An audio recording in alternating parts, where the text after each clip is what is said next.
కాంగ్రెస్ తరపున ముగ్గురు మంత్రులు, బీఆర్ఎస్ నుంచి కేటీఆర్, ఇద్దరు మాజీ మంత్రులు, బీజేపీ తరపున కేంద్ర మంత్రి బండి సంజయ్, ఎంపీ అరవింద్ ఉమ్మడి కరీంనగర్ పురపోరులో సై అంటే సై అంటున్నారు. మున్సిపల్ ఎన్నికల్ని ప్రతిష్టాత్మకంగా తీసుకుని హోరాహోరీ తలపడుతున్నారు. అభ్యర్థుల ఎంపిక నుంచి ప్రచారం దాకా అన్నీ తామై వ్యవహరిస్తున్నారు. అత్యధిక సంఖ్యలో పురపీఠాలు దక్కించుకోవాలనే లక్ష్యంతో అన్ని పార్టీలు పనిచేస్తుండటంతో ఉమ్మడి కరీంనగర్ రాజకీయం కాకరేపుతోంది.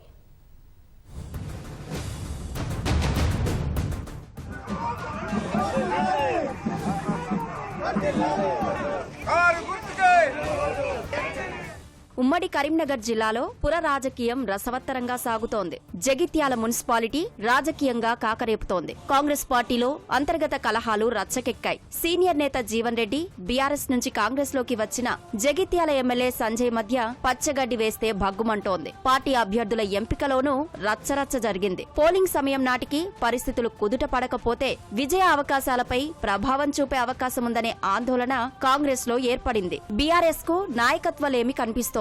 అయినా స్థానిక నేతలు, గులాబీ శ్రేణులు గట్టి పోటీ ఇచ్చేందుకు శ్రమిస్తున్నారు. నిజామాబాద్ ఎంపీ అరవింద్ జగిత్యాల మున్సిపాలిటీ బాధ్యతలు చూస్తున్నారు. రాయకల్ మున్సిపాలిటీలోనూ రాజకీయంగా జగిత్యాల పరిస్థితే ఉంది.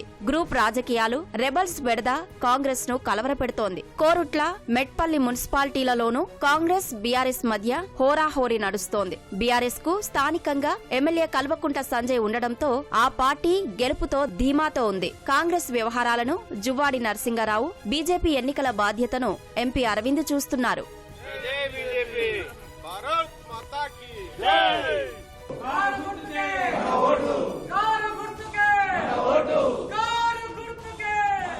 సిరిసిల్ల మున్సిపాలిటీపై ఇప్పుడు అందరి దృష్టి నెలకొనుంది. సిరిసిల్ల పురపాలిక పరిధిలో 39 వార్డులుండగా 81,959 మంది ఓటర్లున్నారు. సిరిసిల్లలో అధికంగా చేనేత కార్మికులు నివాసముంటారు. పారిశుద్ధ్య నిర్వహణ లోపంతో పాటు విలీన గ్రామాలైన రగుడు, చంద్రంపేట, పెద్ద బోనాల, చిన్న బోనాల, ముష్టిపల్లి, రాజీవ్ నగర్, పెద్దూరులో సమస్యలతో సతమతమవుతున్నారు. బీఆర్ఎస్ కార్యనిర్వాహక అధ్యక్షుడు కేటీఆర్ సిరిసిల్ల నుంచి ఎమ్మెల్యేగా ప్రాతినిధ్యం వహిస్తున్నారు. పురపీఠం బీఆర్ఎస్ దేనా అనే ధీమాతో గులాబీ శ్రేణులు ప్రచారంలో దూసుకుపోతున్నాయి. సిరిసిల్ల నియోజకవర్గ ఇన్ఛార్జ్ కేకే మహేందర్ రెడ్డి కాంగ్రెస్ అభ్యర్థుల విజయం కోసం శ్రమిస్తున్నారు. సిరిసిల్లలో బీజేపీ అభ్యర్థుల గెలుపు బాధ్యతను కేంద్ర మంత్రి బండి సంజయ్ తీసుకున్నారు. 2019లో మున్సిపాలిటీగా మారిన వేములవాడలో తొలిసారి బీఆర్ఎస్ విజయం సాధించింది. 28 వార్డులకు ఇప్పుడు ఎన్నికలు జరగనున్నాయి. కాంగ్రెస్ సర్కార్ వేములవాడ రాజన్న ఆలయ విస్తరణ చేపట్టడంతో పట్టణ వాసులు సంతోషం వ్యక్తం చేస్తున్నారు. ఇరుకు రోడ్లు, ట్రాఫిక్ పుర ప్రజల్ని ఇబ్బంది పెడుతోంది.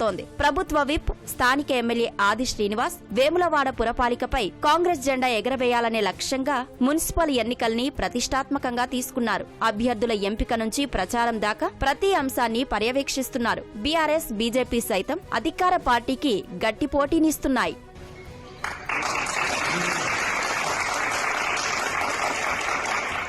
హుజూరాబాద్ మున్సిపాలిటీ రాజకీయంగా ఉత్కంఠ రేపుతోంది. ఇక్కడ 30 వార్డులు ఉన్నాయి. మహిళల ఓట్లు 29,599 ఉండగా పురుషులవి 14,395 ఓట్లు ఉన్నాయి. ఎస్సీ మహిళకు చైర్మన్ పదవి రిజర్వ్ చేశారు. హుజూరాబాద్ లో కోతులు, డ్రైనేజీ సమస్య వేధిస్తోంది. జమ్మికుంట మున్సిపాలిటీలో 30 వార్డులున్నాయి. ఇక్కడ పురుషుల కంటే మహిళల ఓట్లే అధికంగా ఉంది. చైర్మన్ పదవి ఎస్సీ జనరల్ కు కేటాయించారు. మురుగునీటి వ్యవస్థ, అంతర్గత రహదారులు సరిగ్గా లేకపోవడంతో ప్రజలు ఇబ్బందులు పడుతున్నారు.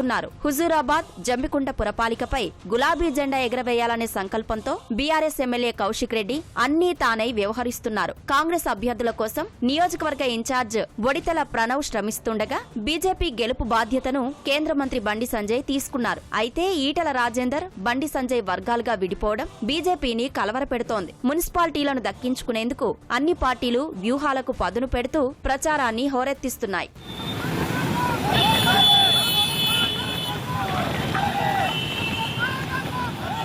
హుస్నాబాద్ మున్సిపాలిటీలో 19,227 ఓటర్లు ఉన్నారు. వరద నీరు, డ్రైనేజీ కాల్వల నిర్వహణ లోపాలు స్థానిక ప్రజల్ని ఇబ్బంది పెడుతున్నాయి. మంత్రి పొన్నం ప్రభాకర్ ఇక్కడి నుంచి ప్రాతినిధ్యం వహిస్తున్నారు. హుస్నాబాద్ అభివృద్ధికి 2 ఏళ్లలో అనేక కార్యక్రమాలు చేపట్టారు. అభివృద్ధి, ప్రభుత్వ సంక్షేమ పథకాలను వివరిస్తూ ఓట్లు అభ్యర్థిస్తున్నారు. బీఆర్ఎస్ అభ్యర్థుల తరపున మాజీ ఎమ్మెల్యే సతీష్ కుమార్ ఎన్నికల ప్రచారాన్ని నిర్వహిస్తున్నారు. బీజేపీ ప్రభావం చూపేందుకు ప్రయత్నిస్తోంది. ఒకరిద్దరు ఇండిపెండెంట్ అభ్యర్థులు సత్తా చాటేందుకు శ్రమిస్తున్నారు.